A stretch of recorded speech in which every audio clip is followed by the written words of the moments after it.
Selamat pagi, kembali lagi bersama saya Agung Surya Gumela dalam acara Beyond Education Podcast. Podcast yang selalu menemani Anda di hari-hari Anda, aktivitas Anda dimanapun Anda berada. Ada yang sedang di rumah, ada yang sedang bekerja mungkin di kantor, ada yang sedang mungkin sedang di jalan gitu. Kita selalu sharing-sharing materi tentang coaching, parenting, dan motivating. Dan ada juga tentang dunia pendidikan juga ya. Biasanya kita selalu up to date gitu. Misalnya kalau ada lagi isu pendidikan dan lain-lain, kita selalu bahas. Dan juga kita menyediakan sesi Q&A, question and answer.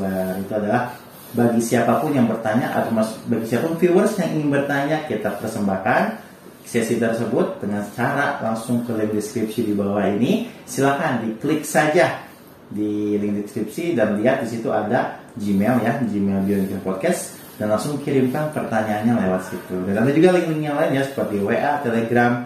Di situ juga ada WA, Telegram. Terus ada juga untuk melihat artikel juga ada blogspot gitu seperti itu. Jadi banyak link deskripsi di bawah ini yang langsung bisa diklik dan diakses untuk lebih tahu dan lebih update tentang Beyond Education Podcast. Dan bagi teman-teman yang misalnya atau bagi viewer semuanya yang tidak suka nonton YouTube, misalnya saya tuh sibuk nih, bisa nonton YouTube nih, gitu kan? Kayak gitu. Dan silakan langsung saja di link deskripsi ya, di masing-masing HP atau masing-masing handphone, ada yang Android atau iPhone, itu kita tersedia di radio online seperti Spotify, Apple Podcast, Apple Music, dan juga Breaker, ada juga Anchor dan lain-lain. Silakan kata kuncinya langsung dituliskan saja di kata pencarian gitu ya. Di sini biasanya di Spotify di mana-mana ada kata pencarian. Kata kuncinya adalah Beyond Education Podcast.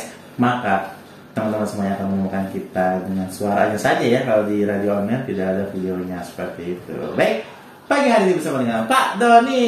Halo teman-teman semuanya, gimana Gong? Gimana? Aduh Pak, datang sebuah kabar nih Pak. Apa nih? Kabar berduka cita sih Pak. Dari Gubernur Jawa Barat Ridwan Kamil. Yang kemarin itu anaknya bernama Emeril Khan Mumtaz, atau sering disebut dengan Ariel, itu meninggal dunia di Swiss ya, di Sungai Aare, karena terseret arus kan. Iya benar, sampai sekarang belum ketemu ya. Iya, sudah dilakukan 10 hari ya, sekitar 10 harian lah, 2 mingguan menjelang 2 minggu.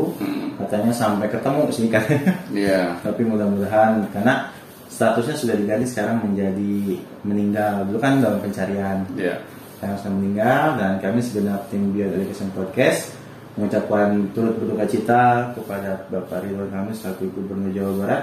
Mudah-mudahan Bapak dan keluarga diberikan ketabahan untuk menerima cobaan ini dan ujian ini, dan juga Eril atau Emeril Mumtazkan diterima amal ibadahnya oleh Allah Subhanahu Wa Taala. Amin. Amin ya rabbal alamin. Rasanya gimana coba tuh Pak? Seorang bapak kehilangan anak sulungnya. Iya. Waduh, kan salah satu unik ya, karena biasanya kan orang tua duluan yang meninggal. Iya. Biasa ya dalam Biasanya. logikanya gitu kan, karena orang tua umurnya, tapi kan kita nggak tahu umur itu siapa duluan gitu. Iya, kita nggak ada yang bisa menebak takdir ya. Iya, dan mungkin memang kalau punya anak itu memang sudah konsekuensinya kayak begitu Pak ya. Iya. Ada senangnya, ada sedihnya, jadi harus terima komitmen yang besar gitu. Benar. Anak itu, jadi ya, kayaknya kita bahas juga tuh komitmen tentang memiliki anak itu seperti apa sih. Iya. Ya kadang kita baru sadar gitu Bung ya, ketika memiliki anak. Kalau anak itu sudah meninggalkan kita untuk selama-lamanya. Karena apa? Karena kadang ketika anak masih ada di hadapan kita kurang bisa hadir di hadapan mereka. Ya mungkin kita secara fisik ada di depan mereka, tetapi kita sebagai orang tua tidak membersamai mereka dalam arti kita mau berinteraksi dengan anak-anak kita. Nah, di sini akhirnya ketika anak itu sudah benar-benar dipanggil oleh Tuhan untuk selama-lamanya, baru kita timbul penyesalan. Selama ini kita kemana? Kita terlalu sibuk dengan misalnya pekerjaan kita terlalu sibuk dengan aktivitas kita yang tidak ada hubungannya sama sekali dengan anak-anak kita. Akhirnya ketika anak kita dipanggil oleh Tuhan untuk selama-lamanya, baru deh kita merasa sebagai orang tua itu tidak berguna. Kita merasa sebagai orang tua itu tidak melakukan apa-apa selama anak kita ini masih hidup. Nah, di situ timbul penyesalan. Nah, tetapi kan jangan sampai nih penyesalan ini selalu datang terlambat. Kenapa ketika anak kita masih hidup, kok kita tidak mau misalnya meluangkan waktu kita untuk anak-anak kita? Karena kalau alasan kita hanya sekedar mencari nafkah, betul. Ya, setiap orang tua juga mencari nafkah. Memang itu sudah tanggung jawabnya. Jangan kita merasa bahwa yang mencari nafkah itu hanya kita saja gitu. Orang tua yang lain tidak mencari nafkah. Nah, di sini kan akhirnya menjadi masalah gitu. Kita selalu pintar mencari alasan untuk tidak membersamai anak-anak kita. Kita selalu ingin dibilang peduli dengan keluarga, tetapi rasa peduli itu hanya sebatas kita mencari nafkah semata. Kita tidak mau meluangkan waktu kita yang berharga ini membersamai anak-anak kita.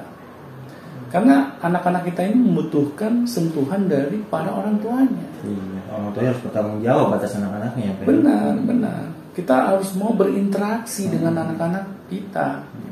Kita tidak bisa gitu.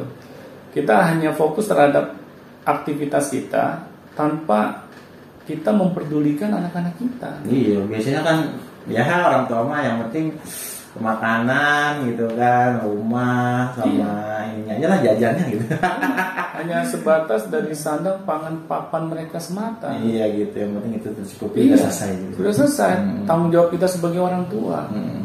Nah, di sini kan akhirnya menjadi masalah gitu kalau anak tidak mendapatkan sentuhan dari orang tuanya langsung. Padahal ada yang lebih penting daripada itu. Benar. Seperti karakter mungkin, akhlak dan lain-lain. Benar. Mereka kan membutuhkan gitu. Misalnya orang tua ini sebagai tempat curhat terbaik bagi anak-anaknya. Karena kalau bukan orang tua, dengan siapa anak-anak kita ini dapat curhat? Apakah dengan teman-temannya, dengan lingkungannya, yang belum tentu mereka itu peduli dengan anak-anak kita. Kalau sampai misalnya pihak luar yang menjadi tempat curhat bagi anak-anak kita, sedangkan mereka sendiri saja tidak memiliki tanggung jawab kepada anak-anak kita, kira-kira bagaimana anak-anak kita akan diperlakukan? Iya, seadanya aja gitu. Pasti seadanya saja. Ya, siapa yang mengurusin? Karena merasa pihak luar ya ini mah urusan orang tuanya harusnya gitu. Benar. Itu bukan tanggung jawab saya. Bukan saya.